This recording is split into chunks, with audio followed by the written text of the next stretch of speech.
Good morning, good afternoon, good evening, or it's 2 a.m. Go to bed already. This is Eagle Eyes on Tech. I am Eagle Falcon. Finally, after what seems like 10,000 years, after going through countless cryptic back-of-the-van puzzle solving, I finally found him. Regret the Van actually is here. How are you doing, Regret? I'm trapped in a box. Yeah, I should have let you out of that thing, shouldn't I? Yes, you probably should, or at least poke some holes so I can breathe. Well, you're just lucky I managed to win that game of backgammon and defeated the Pirate King to get the clues to find you. That's good to know. Yeah. Also, I don't remember how to play backgammon. But while you were gone, there last week, this news dropped like a freight train, and actually caught the news of everyone. This was the Twitch affiliate program. Yeah, I did see. I think I did see an email concerning that. Ooh, did they actually accept? Man, if they accepted you, that means they accept anyone. I didn't sign up, but I think I was aware of it through some nebulous thing. No, well, it's invite only. Okay. But what it is normally the only way that you can earn income from Twitch is by becoming a Twitch partner. This is something that every streamer wants to get to, or they're just farting around on Twitch. It's pretty much one of the two things if you're streaming on Twitch. So good I fall into one of the categories of just farting around on Twitch. In my case, it's both. Because, while I would like to monetize my channel, I really have not put that much effort into doing just that. Yeah. I put in some, but it keeps me sane. So last week, the affiliate program was announced. This, to start with, allows every other streamer a chance to earn income. The requirements to become an affiliate are shockingly low. Okay. The requirements, and I'm going off memory here. In fact, actually, the requirements actually might be listed in this article. Can I be a partner or affiliate? Affiliate eligibility. All right, here we go. I got it. All right, so I lied. I don't have it. All right. Regardless, the requirements were pretty simple. It was like you have to have at least 50 followers. You have to have 3 concurrent viewers on average, and like you needed to stream a minimum of 8 hours in a month, and like 4 unique stream days in a month. Okay, they were so anyone who put in any effort, basically. Could pretty much have that, yeah. So, yesterday I finally got my invite to being an affiliate. Ooh, congratulations. Woo! A couple things I learned. Yes. For the longest time, my theory has always been why the bar for being a Twitch partner is so high is because one of the things I knew is that being a Twitch partner means that you do have to pay taxes on that income, and Twitch takes care of all of that in the background. So it's pretty much you were figuring the reason the bar was so high was they didn't want to waste the bean counter's times on small fish. Exactly. And one thing I meant to say last week, but it's completely slipped my mind, is that there's probably a good chance that either A, all that Amazon resources finally kicked in, they have all the bean counters in the world, or B, the Twitch affiliate system would work very similar to how every other one is that they just collect the income and you have to take care of figuring out your taxes on your own. Well, being as I became one of probably 5 of the only Twitch affiliates that actually read the agreement. You actually read the toss? I actually read the toss. That's Nobody what doing reads the toss. That's what doing this podcast has done to me. It's made me read things. Things written in legalese, I might add. That was 100% legalese. So, how badly did you want to gouge your eyes out after reading it? It was done at work. But in any case. Oh, well, okay. The answer then comes to the reason the Twitch affiliate program exists is the former of the two reasons.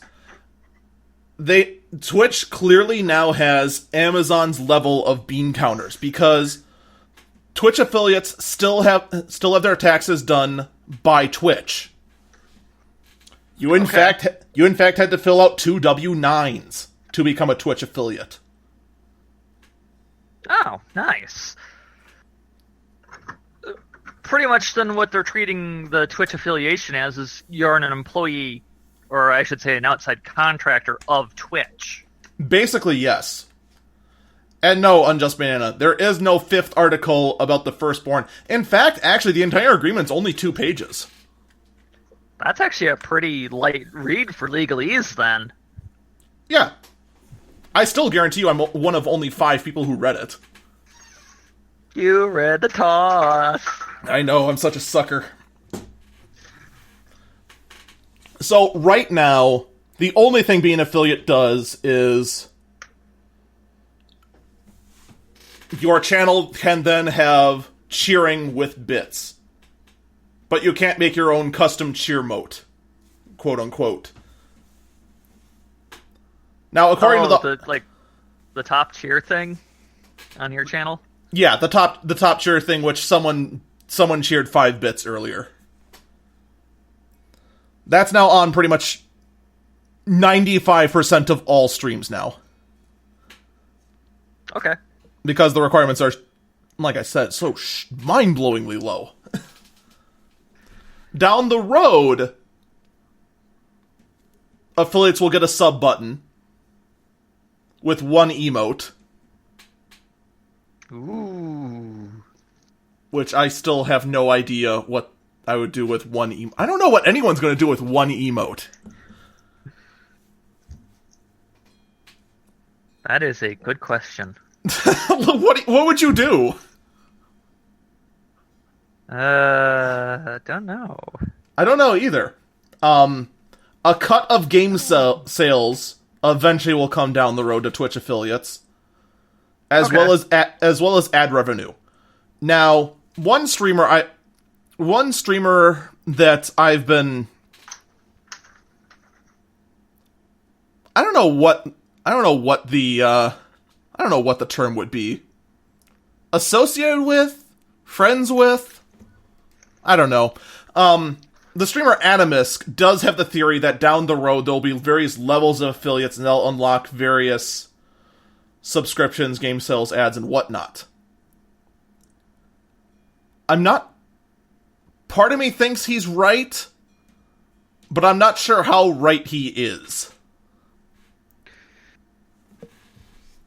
Because it would make sense. Because, I mean, like I said, the entry point is mind-blowingly low. So it would make sense that it's like, okay, if you have 10 concurrents, we'll let you get access to a cut of the ad revenue. At 20 concurrent, we'll let you get access to a sub button with your 1 emote. Ooh. I can't imagine anyone subbing to an affiliate that only has 1 emote. I just can't. That's gotta be one heck of an emote. And then eventually game sales and whatnot. So, we could have the 1 emote of you doing a facepalm if somebody subbed. Yeah, pretty much. And then they could use that emote on any channel. It'd be the same. It'd be the same thing as the Twitch partners, except the Twitch partners, of course, get anywhere between, I think, 3 and 50. Okay, and that all depends on the partner's sub count, on how many they end up with. All right. So, that's pretty much where affiliate stands right now. I guess really the thing that really shocks me is that You got accepted? No, that part doesn't shock me. Oh, the other thing I actually probably should point out is that they're still rolling out the affiliate program. Okay. So, if you are a streamer who hasn't gotten it yet, but you meet the requirements, be patient, because from what I've seen, it's given out at random. It was like Grand Houdini got his at like day 2 of the rollout. He's a streamer that has roughly the same sort of viewership I do. Adamisk, who's roughly 10 to 15 times a bigger channel than this one, got his affiliate the day after. I got mine 2 days after him. Scribbly got his, who's a really big channel, but still isn't partnered for reasons that baffle me, on like Thursday. It really does seem to be at random. Suddenly Ducks hasn't gotten theirs yet. Okay.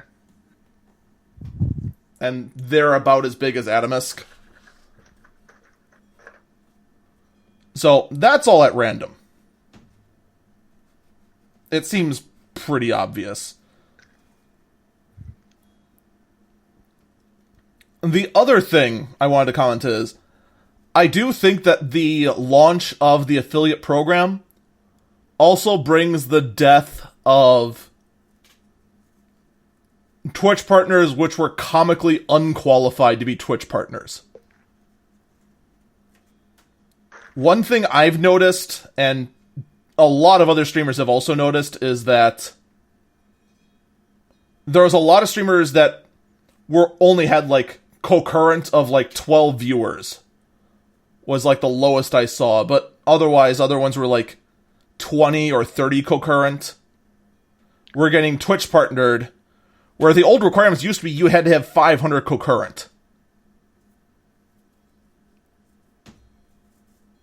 I do think the launch of the affiliate program probably will make it harder to become an actual Twitch partner. That the requirement is going to go back up to being crazy high. I have no proof of that. It's just a guess. I'd say it's a pretty reasonable guess.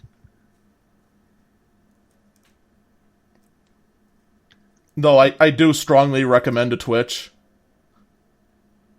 Come on, one emote? Like, come on, man. Like, at least 2.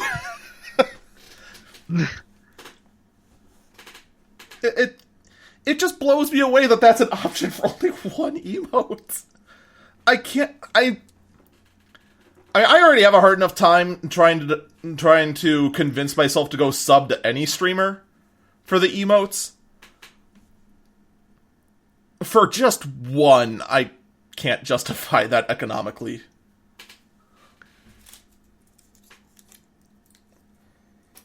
No. I mean, there'd have to be a whole lot of other stuff done. There'd have to be a whole lot of other stuff done by other bots to make that happen. Like a lot of channels, mine is one of them, where only subs can do free song requests. Things like that. There's gotta be a whole lot of extra stuff happening to make that $5 manageable. $5 worth it. Yeah. Alright, you have any other comments before we move on? No, I think it's time to move on, other than me just going, should I attempt? Should you attempt? Well, it's invite only, so you can't even apply. You can apply to be a Twitch partner. I've applied to become a Twitch partner and got rejected for obvious reasons. Right. The reason being, no, pipsqueak, screw off. So yeah, pretty much for me, it's not available until I can seriously get my stream to grow. Like, I took a quick glance at you, and you're like 3 followers off. You're at 47 Okay, followers, so- is what I saw. So you just need like 3 followers, and then have 3 average concurrent viewers, and then you'd see your invite eventually. Eventually. Yeah, I mean, there's still room on the program. The program is literally, not figuratively, only 6 days old. It just started rolling out Monday. Alright, so, with that, let's move on to a good guide on how not to treat a community. So, unfortunately, Okay. I don't have a good article for this one. But Oh, is this the one that you linked me that I pointed out then? Yeah, That was pretty old. correct. Yep. Okay. So, let me give you the story from the beginning. Once upon a time, there was a game that was made called Terra. This is a game that was made by Bluehole Studios. It is a MMO RPG with real-time combat.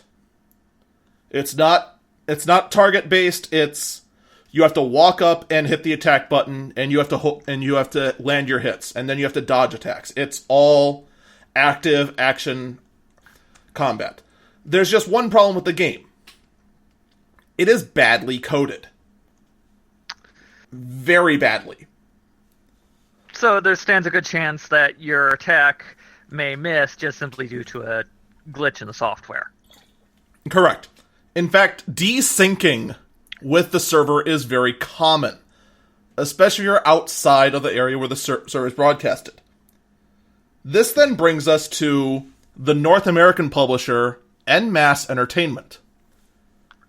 NMass Entertainment launched the American Terra server in Chicago. So Okay. here in the Midwest, I connect fine. Anyone here in the Midwest connects fine. Outside of there, you start getting issues. And it's because of the connection end that you end up with a ping that starts making the game unplayable. And you start desyncing pretty badly. This led to the creation of the Terra Proxy project. The goal of this project was to use this application as a third-party piece of software to basically connect into the server in such a way that your connection is much more stable, like you'd expect from a normal server. It was bypassing the flaws of the NMass server. And everything has been happy for 4 years. Until Wednesday, Terra decided to enforce... Well, not Terra. NMass decided to enforce the user license agreement that says you cannot use third-party tools. And then started mass banning people who were using this tool, Terra Proxy, in addition to people using the third-party DPS meter. The thing is that NMass has no way of knowing whether you're actually using this or not.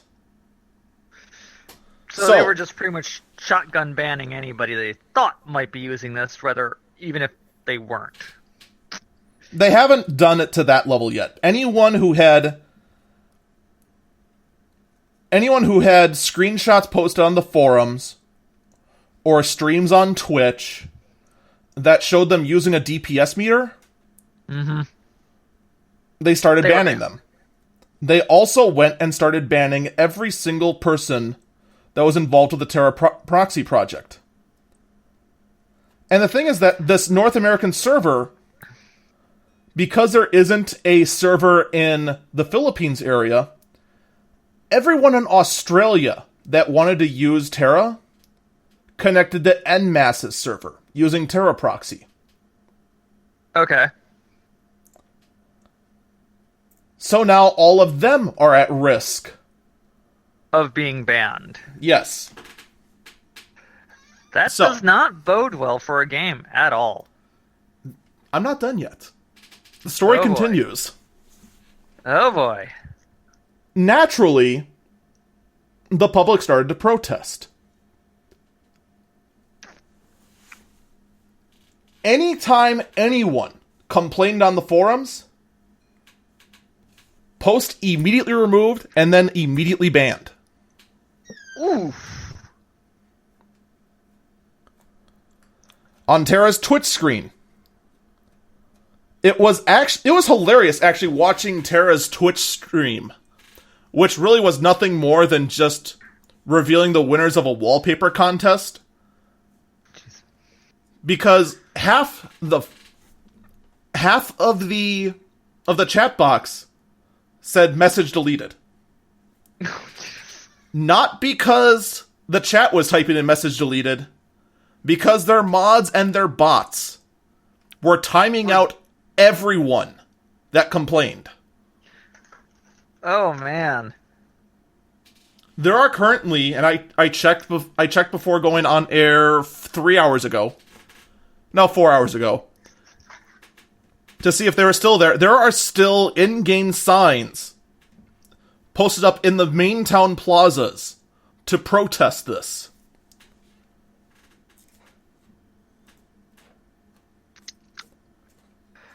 Right. There is already boycotts being planned for May 1st to completely ban all en masse games and products. Well, that doesn't bode well at all for en masse. This sort of behavior can actually kill an entire gaming community off. Yeah. So, en masse. I mean, I have no real historical because this is outside of my historical scope, but it wouldn't surprise me that if there was some MMO out there that got a decent fan base going, and then the GMs, the publishers, all just started clamping down on some behavior that was pretty harmless, and just watched the community go poof. This actually does remind me of an extremely popular game and its actions during its opening years. A game that when launched, it was buggy, it was missing features, but my god, everyone flocked to it because everyone wanted it so much. And then other people made third-party applications and programs to try and fill the holes and make certain trackers work again that were broken from the get-go in this game. To which then the developer of the game then cracked down and then permabanned every single account that tried to access their servers from outside of the game. Okay. Now, granted, in that example, the action was also done to counteract botting.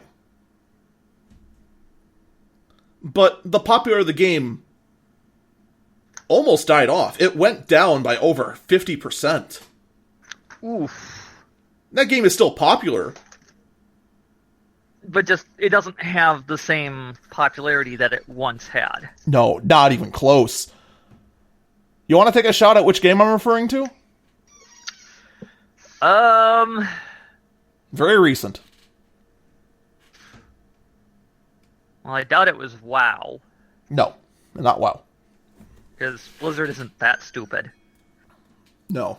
In fact, there's a lot going to be learned from Blizzard.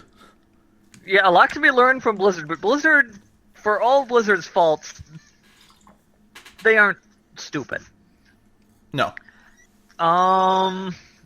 Wouldn't be RO, because RO has kind of been dead and dying for the past how many years? It's not RO. Unjust Banana actually has it. It's Pokemon Go. Really? Yes. The Okay. feature I'm referring to is the Pokemon Tracker. Broken Neat. pretty much from day one. And their actions, although slightly understandable because it was countering bots, still killed its popularity. Yeah, it came off too harsh. I mean, heck, it was so popular that the elderly were complaining about it consuming their parks. Well, the elderly will Especially complain about anything. Especially here in Milwaukee. Oh no, those youngins are taking over our parks. We can't have that. They need to be inside playing video games or something. Well, that's another debate for another day, but there's some validation their complaints, like, you know, how Niantic was profiting off use of public parks. Which is, in that case, would be a legitimate complaint for a municipality to file against that. Which Milwaukee County did. Okay. But that's something that's not your curmudgeon old person going, get up and learn! That still happened too. They complained about the high volume of traffic that were in public parks. You'd think that they would actually be celebrating the fact that the parks were getting used again. Yeah, but that's bringing up an old topic. The reason I bring up that, though, is that there's a lot of the same DNA in what happened with Pokemon Go to Terra. Here's the difference, though. 50% of freaking 10 trillion users is still 5 trillion. Pokemon Go had, God, like 505 million.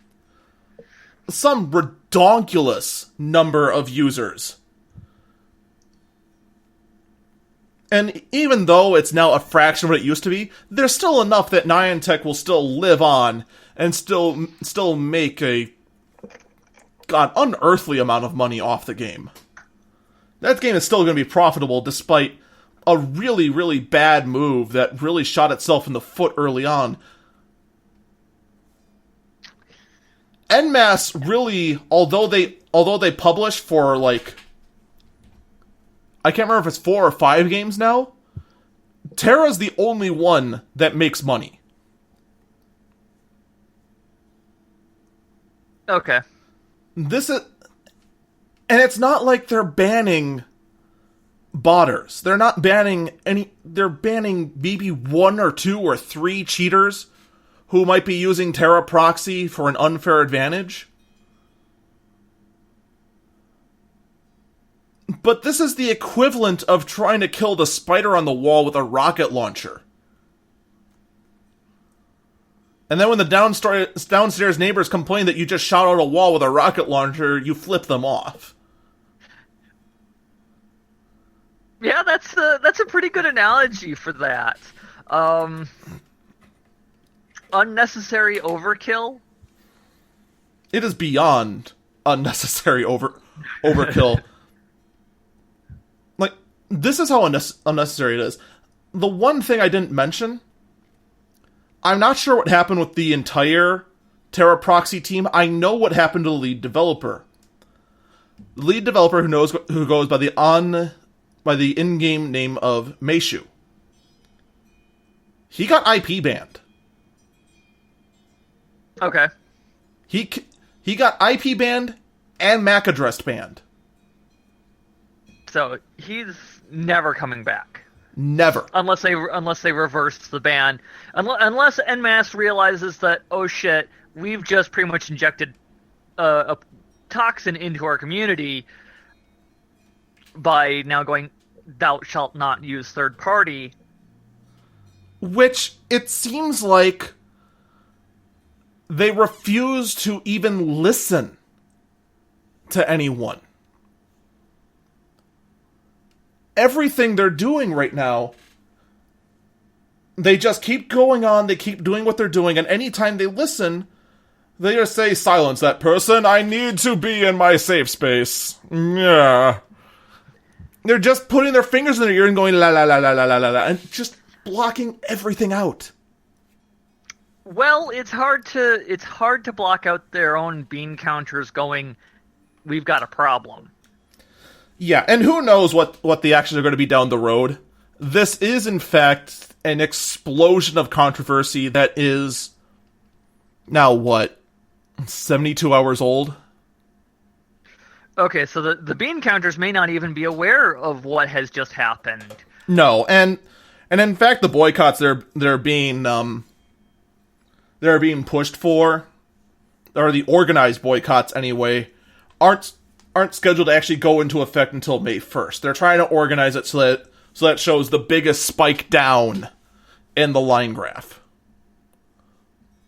But there's already plenty of long-term players of Terra that have posted screenshots of them canceling their what I think it's elite count status. So that's sub money that's now gone. And since Terra, I believe you said, was a free to play. It's a freemium game. It's free to play, freemium. but there is an item store. In addition, that you can have an elite account, which makes it easier to play. An elite account, however, does not get around the inherent connection issues that Terra's had since day one.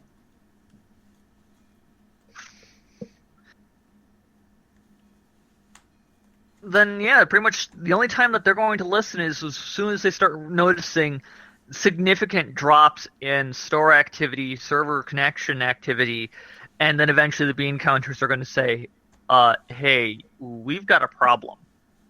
Yeah. At that point, by the time that the bean counters notice, since bean counters live in their own little special world, it will probably have already been too late. Most likely.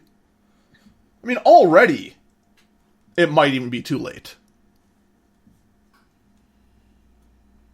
It's hard to say right now. It's hard to say. This is such a new controversy showing up, and it's coming in hot and fast, which makes me wonder how long the momentum will last. I would be expecting like more like a simmering anger would do the community in rather than a inferno. Yeah, and who knows? The fact that En Masse continues to act in the way they are, it might just end up being that, yeah, the controversy's gone, but so is half or more of the player base. Mm-hmm. I mean, without Terra Proxy, I know the Brazilian players will leave, and so will the Australians. Yep. Now, I'm also going to throw this out here. Mm-hmm. It's coming up. I mean, we're on a weekend. This is 72 hours old. So here's the thought: is it could be just a rogue admin. No. So this is an official from En Masse. Thou shalt. Yeah, there have been multiple forum postings trying to quell the anger, but there's multiple admins who have been banning left and right. While these other administrators have been making posts like, yeah, stop using third-party applications, it's against the terms of policy and you will be banned. And then people going, oh, but what about the latency issue? So it's like, well, then move. I'm not even kidding, that was one of the posts. Wow. Okay, no, that pretty much what they've just done is they pretty much just shoved a cyanide. Cyanide. It's a cyanide tablet. Yeah, a cyanide tablet into that community. Because when the admins are pretty much just going, screw you, the only way you're going to get to enjoy our service is if you have to move closer to us, that's when you're going to get a consumer base going, well, screw you. I don't have to pay for your stuff. Bye. Yep, and that's where they stand right now. So, we'll have to follow this topic next week. Oh, trust me. I have front row seats to this. Yes, because you are an active Terra player, and since we live close to the server... I'm an active Terra player in the guild that's at the front line of this controversy. So, this be. Meishu is my guild leader. Oh, so your guild is leaderless. Yeah, our guild is leaderless right now. We can't even assign a new guild leader right now because Meishu still has control and can't log in. Well, that's pretty much a dead guild. In quotes. But anyway, let's move on to a much more happy topic that doesn't involve colossally bad admins, but does involve No colossally questionable marketing strategy. Oh, Nintendo. This We've came been out kicking of you too much. This came out of nowhere. So, here's how things have been going in the rumor mill. First, there's Nintendo's move into mobile. Alright, so they go into mobile. They then release the Switch. There's some soft rumors about a higher quality Switch going through the pipework. There's rumors swirling around about a Super NES Classic being a little mini SNES with 30 games on it. And then this thing, the 2DS XL, just drops in. This came in on Friday. This thing was just announced. It just happened. Yep.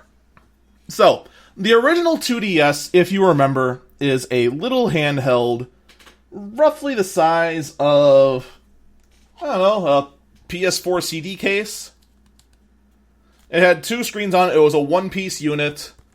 And anyone who has never touched one thinks it's awkward to hold. Anyone who has actually had their hands on one actually finds it's actually pretty usable. It was kind of... Okay, so then... It was kind of weird. Then, yeah, you can definitely lump me in the first where I thought it was incredibly awkward. But I would pretty much my reaction on the 2DS was that I was willing to pick it up if it had the traditional DS, the folding style, the clamshell. Which it didn't. Because the 3D effect of the 3DS does not work on me. It doesn't work on anyone, really. Because the 3D effect on the 3DS was... It kind of worked, and then it's just like... Go away. In fact, actually, fun fact... I have a 3DS and I have Pokemon Sun. I have never seen the game ever use the 3D feature at all. Yeah. And I saw one game, one of my friends is a extreme Nintendo dork. He bought a 3DS and it had one of the games that it came with it that actually made pretty good use of the 3D. Except for when he handed it to me, and I went, oh yeah, by the way, you can move the thing around, and I'm moving it around, and it's like, no, it still looks the same to me. So, in any case, the new 2DS XL, first off, the clamshell design is back. This does have the clamshell design. It also does have the upgraded hardware of the new 3DS. Okay. So it does have, I think it's like a 300 megahertz ARM GPU as opposed to a 100 megahertz ARM GPU that the regular 3DS has. Or it's something like that. I know it's still a crazy low clock speed. But, you know, there's that battery life. It does have the twins. It does have the twin joysticks. The second one being really tiny. It will play any 3DS game in 2D. So, you know, there is that. The biggest appealing thing is that this thing is only $150. Yeah. So that's a very nice, cheap point of entry to get in on. Now, there's one big question you have to ask. Why are we still supporting the DS platform?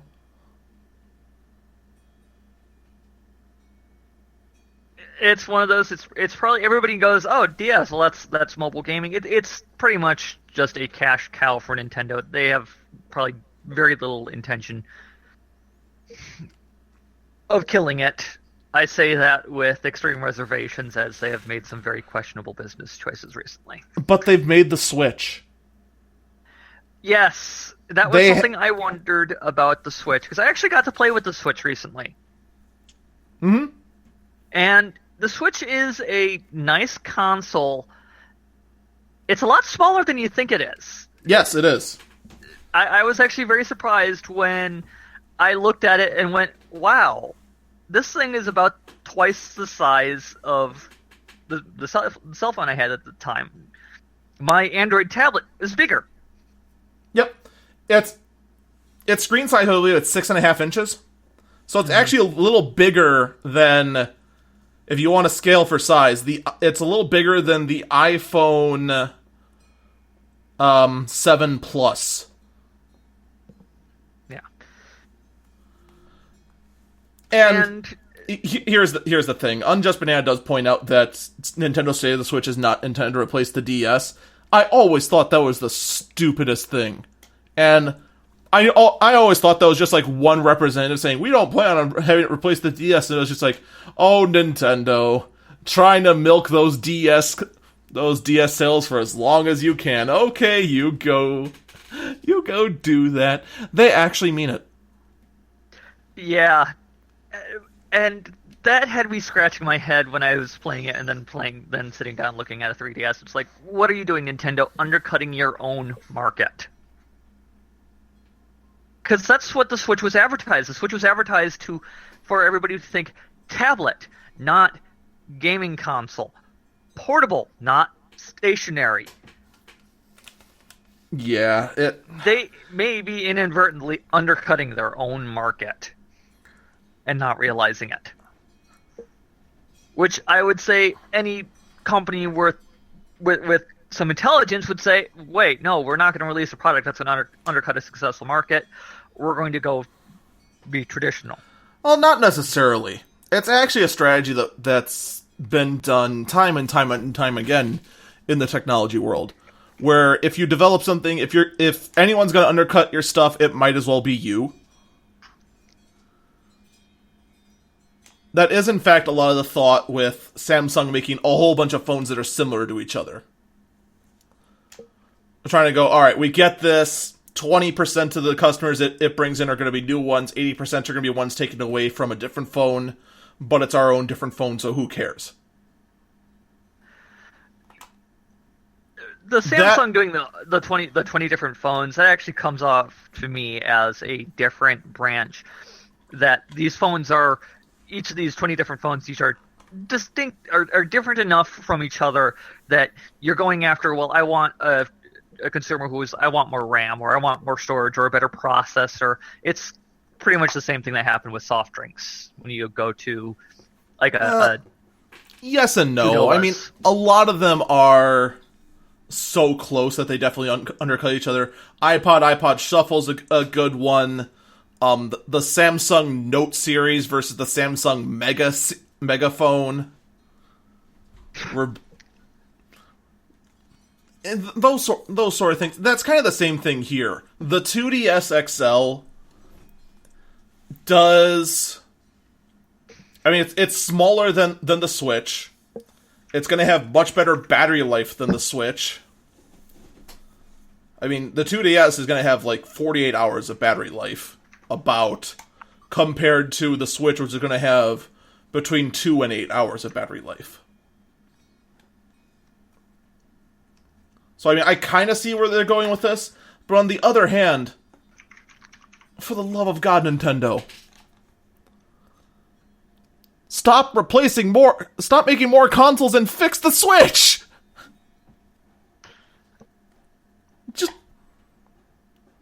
Just start doing something so that you address the fact that the dock scratches the Switch's screen.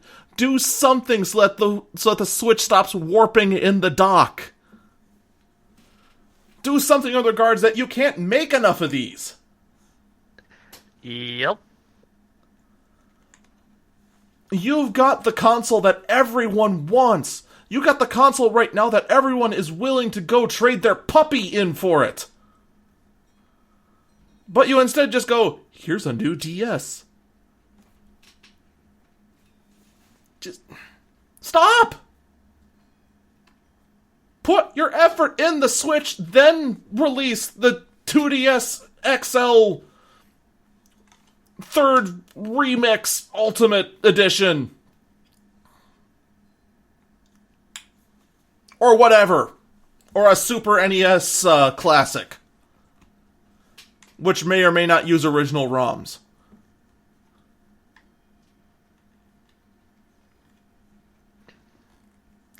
Though in all fairness, I actually do like this, and depending on how funds go, I might pick one up just to put a capture card in it. What? It's hard to get DS footage. I always wondered, it's like, how do you get DS footage? Well, that is also natively in that vertical format. You're gonna have the two screens over the top of each other, creating that vertical format. So, yeah, there's ways to do it, and I've done a lot of research on that. The thing is that you've got to go send it into a shop that takes it apart and then adds the capture card inside the device. Ooh, teeny little capture card then. Yeah. So. But that's a story for another day.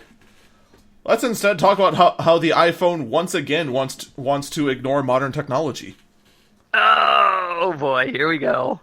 So. Here we go. So right now, one thing that's not out yet, but is being rolled out, is called Gigabit LTE. Gigabit LTE, which I'm shocked hasn't been tried to be called 5G yet, is LTE data speeds for cell phones that get close to, but not quite, a gigabit. That's 1,000 megabits per second.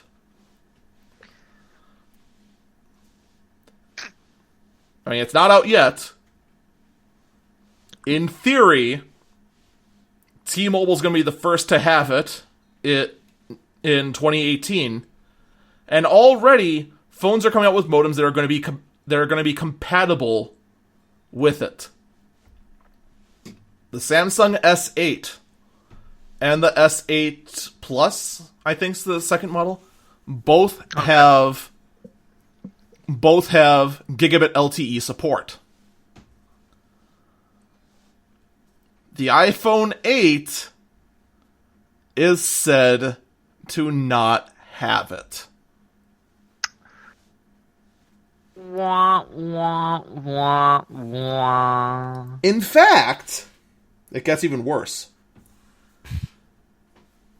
In fact, it is quite possible that it might not even be up to modern specs currently when it comes to data speeds. One of the things that people noticed about the iPhone 7 when it launched is that the iPhone 7 used the exact same Qualcomm modem as what's in the S7, but performed at 1/3 of the speeds. The theory reason for this is that there were iPhone 7s with an Intel modem and iPhone 7s with a Qualcomm modem. The Intel modem normally clocks in lower than the Qualcomm modem. So Apple went and intentionally downclocked the Qualcomm modem to be similar to the Intel modem.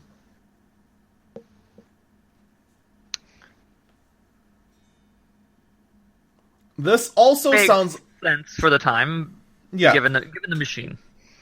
Yeah, except the problem is then the moment you try to do anything, it's not even like, oh, I'm sorry, you can only do 200 megabits per second, whereas Samsung can do 1,000. You're not going to notice that a whole lot. Not on a phone. It's, oh darn, it took half a second instead of 1/10 of a second. You're not going to notice that. This is the equivalent of the Samsung S7 getting close to 100 megabits per second, and the iPhone 7 getting close to 20. You're starting to get into the level where it's now very noticeable. To the average user, that's not going to matter a whole lot. That's going to mean like a task's going to take 3 seconds instead of 1. Yep. But it's, again, a moment where Apple, the supposed leader of innovation, is scared of innovation. Again.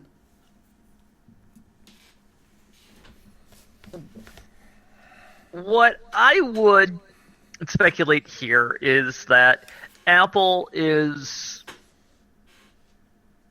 Well, yeah, they're scared of innovation because innovation is risky. There is a chance that this new technology could flop, and it could flop terribly and do a significant amount of monetary damage to a company. So, the bean counters, and I love kicking bean counters. Is it because Tim Cook's a bean counter? Yes, it is. It's pretty much... The bean counters are looking at the new technology going, that's not going to work, that's not going to work, that's not going to work. It's just a fad, it's going to pass it's going to pass out of style, and we can't invest in it because it's a fad, it will fail.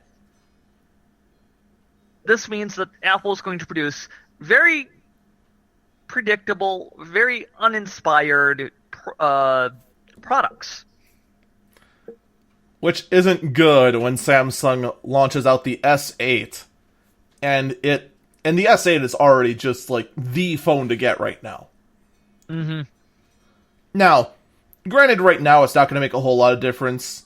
Like I said, Gigabit LTE is not out right now, and it's going to be a very long time before we can even comprehend what the heck to even do with that kind of data speeds on a phone. I mean, Lord knows, even unlimited... I mean, just imagine this for a minute. Unlimited plans are now common. I don't know how we managed to get to this point, but unlimited plans are now common. But they still have an internal cap of anywhere between 23 and 35 gigabytes.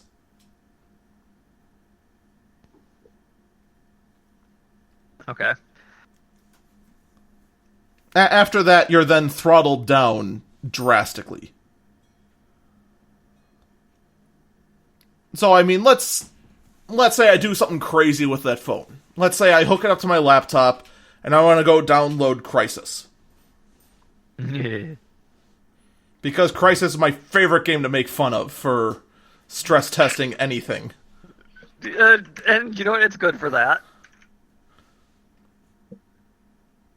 Depending on the data, that one game, which is like 25 gigabytes, or according to Unjust Man in the chat, 22 gigabytes, you hit the cap. Just downloading that one game in what? A minute? Give or take, which is, yeah, that's pretty good. But 5 minutes? We'll say 5, wait. No, it would be 8 minutes. Because it's megabits, not megabytes. So, yeah. Actually, wait. No, it would be 8 seconds to download a megabyte. Screw it, this is the tech podcast, not the math podcast. The point is that in under 10 minutes, you'd blow through the entire cap. Of an unlimited plan. So no, it's gonna take a long, long time before we figure out something to do with that amount of data speed. So, it's not gonna matter this year. It probably won't even matter next year. But it will matter down the road. 2-3 years down the road. And especially when we're getting closer and closer to just saying, you know what? I think I'm pretty good with 32 cores inside my cell phone. Why? You could always have more. 64 cores in your cell phone. Yeah, 64 cores clocking in at 5 megahertz. with your, like, what, 2 terabytes of RAM? Or whatever ungodly number would just make no sense in a mobile device. Those are numbers that make no sense in a laptop, let alone a cell phone. The future is now. Yeah, that applies in so many ways. Alright. I need to get... We only have about 5 minutes left. There is one last article I want to get to. Because this just reeks of Elon Musk. What are you doing? And this is the one that's, the second from the last one. Elon Musk to dig tunnels to ease traffic in LA. Yet he doesn't have permission. That part I'm not gonna... That's not the part I'm gonna focus on yet. In fact, that part of the story is actually probably a good thing. The pun is awful. There is a pun in the page. It is awful. You're a pun. So...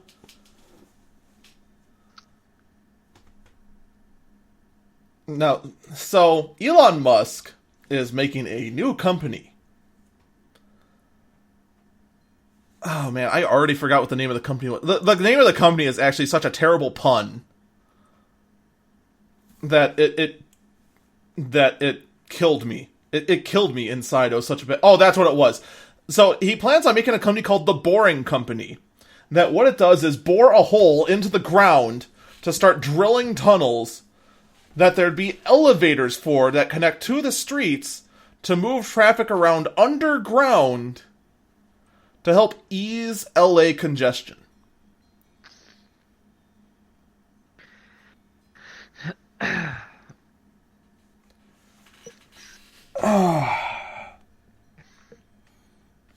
So, well, we can at least say that Elon Musk is never boring.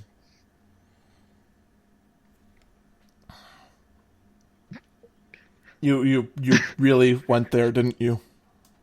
Yes, I did, and I have no regrets. I'm putting you back in the van. Which might break the floor. So yeah. So let me see if I have Elon Musk's plan correctly. Because highway traffic is so congested, we're going to basically build a second highway underneath the first highway by drilling holes underground where the sewer system and all the electrical work lies, and hopefully we somehow manage to not cut into any of that, to put elevators to bring cars down there, to have conveyor belts push cars in one lane at a time at super high speeds to put them back on the highway.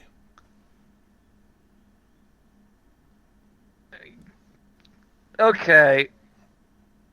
Can we start poking holes in this plan? What's there to poke holes in? The whole plan is a giant hole. In every meaning of the word. Yeah, it's like, can I start poking holes in it? And then I just realized that my list of holes to poke would be over a mile long. And at which point it's just, well, I'm just going to throw the entire list into the hole. It's such a non-starter. It actually hurts. Cause okay, so first off, the amount of money it would cost to make the whole elevator thing happen would require all the funding in the world, or just short of. Second, let's pray for a minute that we don't absolutely ruin the entire utility grid that lies underground. Mm-hmm. And then third, does it really have to be underground?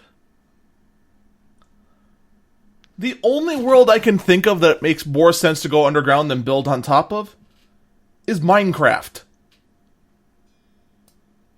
Yeah. And even in Minecraft, you would probably still just build an additional minecart system above your existing minecart system to ease congestion. Or you'd load up mods and just start putting in teleport blocks. But anyway. Mod it till it breaks. Which also appears to be the plan here in LA. Look. I'll give you credit, Elon. You have a lot of ideas. You have a wild imagination. But if I were you, Elon, perfect the electric car first. Please. Just make Tesla an actual viable competitor instead of never being able to meet demand. Then after that, help the world by making solar panels actually usable. Bring those to the edge of perfection. Then you can start your crazy ideas about colonizing Mars and an entire car subway system in LA. Yeah. It's just one crazy idea at a time. But already we're over time, so I think it's time we bring today to a close. Thank you all for listening. Please do check out both of our channels. You can find Regret the Vans at twitch.tv/regret_the_van and myself at twitch.tv/eagle_falcon. We'll be back next week, 3 o'clock p.m. Central Time, with hopefully, I'm hoping, some saner news. Take care, everyone. We'll see you next time.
Passwords out of it? No.